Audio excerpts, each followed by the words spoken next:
Welcome into the Gaslighters podcast. Congratulations to all of you on Twitter who voted for that. That is officially the name.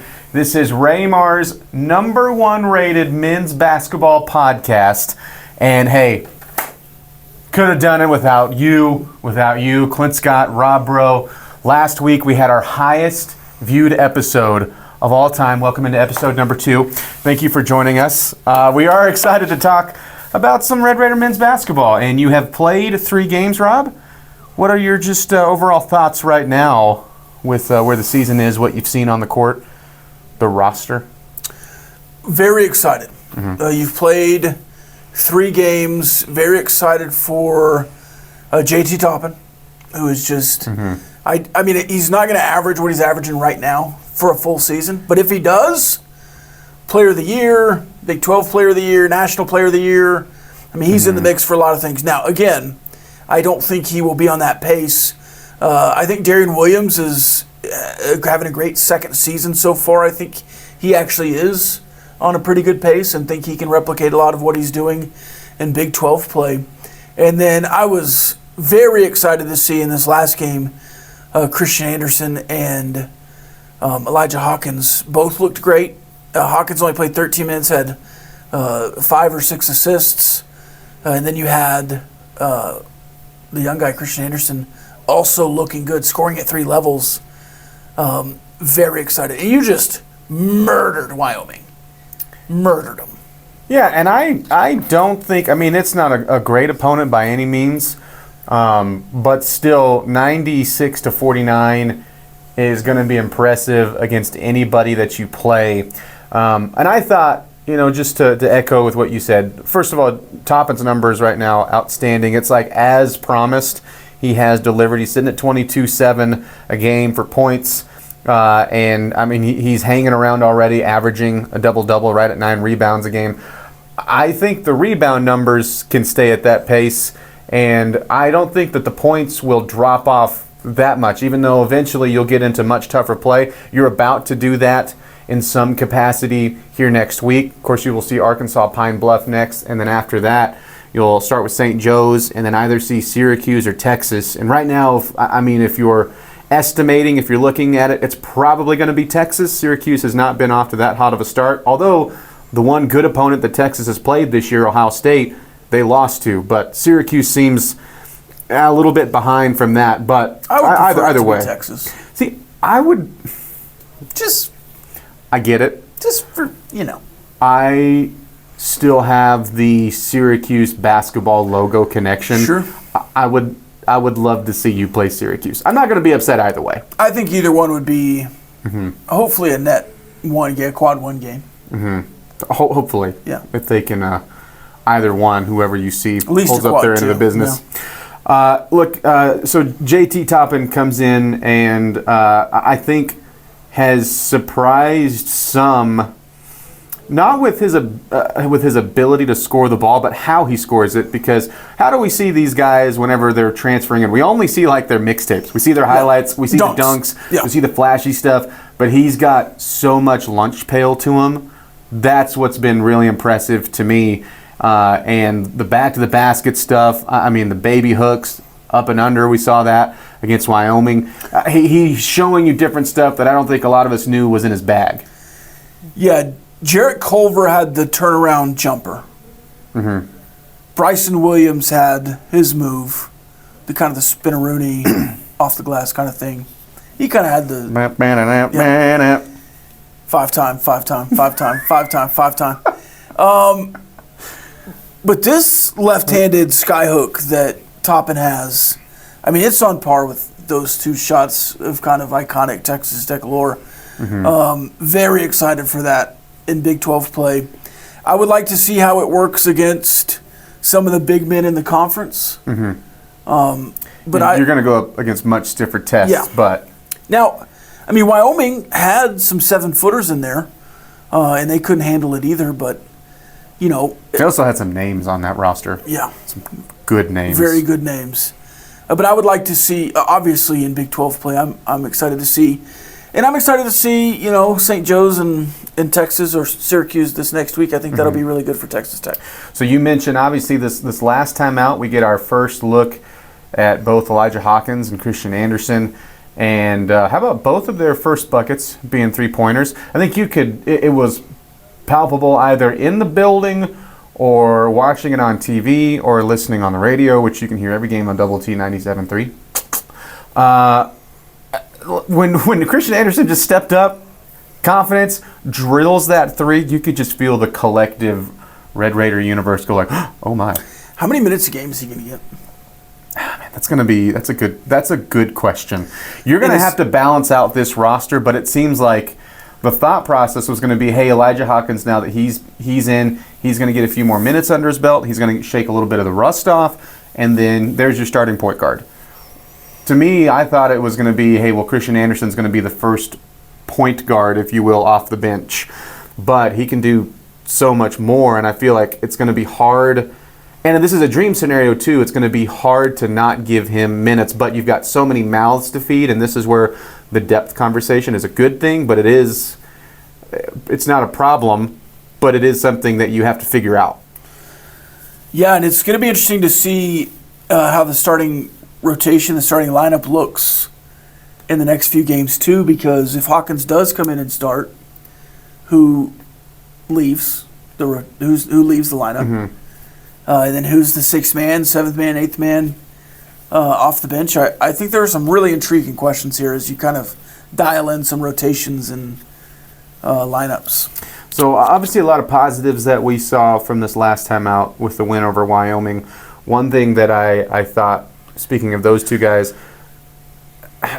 you have not played perfectly through the first two games, but you went out and took care of business, obviously. I thought you could instantly feel your defensive pace pick up with those two guys, and you looked to me like a completely different defensive team, because that's been something that, especially early on in games, has been wanting, and then you've gone on in these huge runs and had these big wins, but this time started out good defensively. Those two guys got on the court, and it was just, it was twitchy out there immediately, so that was awesome to see already, and it just ramped up my expectations for the season. Not by a lot, because I already had big ones for you, but until we saw the kind of last remaining pieces, and you still have to wait to see Yalaho, although he's going to be a bench piece, but still, for the most part, you've seen the bigger picture of this team. What are if you put your expectations out there, if I just left it blank, your expectations for Red Raider basketball is? Sweet 16. I don't really have any. Period blank. I don't really have any Big 12 expectations because I have no idea. I'd like to finish fifth or better, but I think there are 4 or 5 teams in this Big 12 conference that are Sweet 16 teams. Now, will it shake out that way? I don't know. But yeah, I'd like to win 2 games in the NCAA tournament. Second weekend. I think that's not the floor, obviously. I think the floor is to make the tournament. You made the tournament last year. I think this roster should be able to win a couple games in the tournament. Now, health-wise and all that, and really it's not even, wow, you've started really good, now I'm thinking Sweet 16. I just think this team is good enough, and I thought they were beforehand, but that's my expectation. And I think with some of the roster stuff I've seen, Hawkins to Federico on the oop and the behind the back, both of them. Yes. Were just really cool, and if that stuff can get going, and you can get chemistry with Hawkins and Toppin and Hawkins and Federico, and if you can go Anderson and some of these other guys, I really do think that this team could be special offensively. Now, defensively, if you're playing Kansas, do you have a body to go up against Hunter Dickinson in the post? Do you have a body to go up against defensively, maybe some of what Baylor can bring? I don't know. Coleman Hawkins at Kansas State, even though they lost last night to LSU as 8-point favorites. And watch out, he'll charge you. He'll run at you. Yeah, So I do think there are some other teams in the conference that can give you fits, but I think you can run with anybody, and that's really exciting. I think the other thing that is apparent to me is you can score multiple levels right now. Like, you've got an inside threat. You've got guys that can drive. You've got guys that can drive and kick, and you can hit outside shots. and it also seems like you've got a couple of guys that can create their own shot, and so that is a confidence builder as you go and advance to some of those tougher opponents later on. Because if one phase isn't working, if you're having a rough night, or if you're having a mismatch that you're just not able to score in one way, it seems like it's okay. Well, you're not dead in the water because the one thing that you do well offensively, they're taking away. It seems like you will have other things that you can go to, and so I don't think scoring will be an issue. Right now, you're going to have an off night at some point. It's just the way basketball works, but it doesn't seem like that's going to be a repeating issue. And right now, it's hard to pin down where the holes on the team will be until you start seeing better competition. But there will be something that will pop up, and it'll be like, oh man, well, with teams that can run, you can't defend in transition. I'm not saying that's what it's going to be, but something like that will pop up. But the positives right now is it's hard to see exactly what that will be. Because I think your on-the-ball defense has already ramped up and has progressed from just 3 games. And that would have been something I probably would have, poked and prodded at a little bit. But it's hard to see what that will be yet because you're so deep and you just have so many different types of players and so many different types of games and so many different types of skill sets. So we'll look forward to that multi-team event in episode 3 next week. But looking ahead to the next game on Monday night. The Golden Lions. What do you want to see? Yeah, and look, you're going to be favored by 20 to 30 again, maybe 40. I mean, it's just going to be a huge line. Yeah. What do you want to see beyond the score? Obviously, you want to cover, you want to make your shots, whatever it is, but what do you want to see in that game that you haven't seen yet or that you just want to see more of? The first thing that comes to mind is I just want to see more Hawkins, and I want to see more Anderson because we've just had one look at them, and I want to see them continue to have a good game. I would love to see Chance McMillan have another great outing like he just had, and he's been kind of under the radar for you this year.